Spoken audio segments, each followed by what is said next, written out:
Oi, gente, tudo bem com vocês? Bom, gente, você tá sem ideia pra fazer aquela sobremesa tão legal?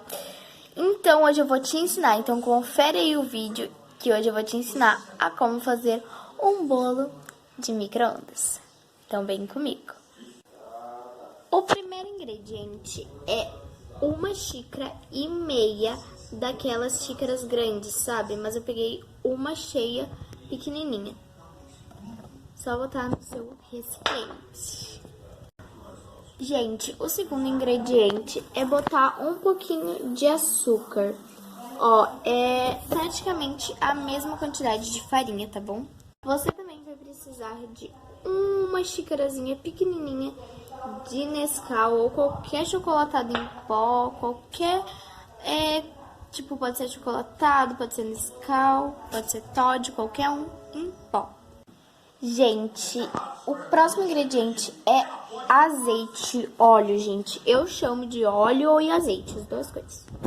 E agora a gente vai botar a metade da metade dessa xicarazinha, tá bom, gente? Ó.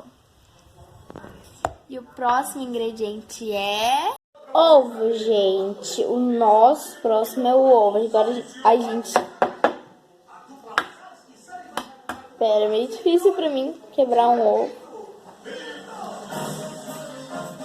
Gente, sempre vai com a casca, tá bom? Gente, não se esqueçam de, antes de você fazer a receita, você lavar bem as suas mãos.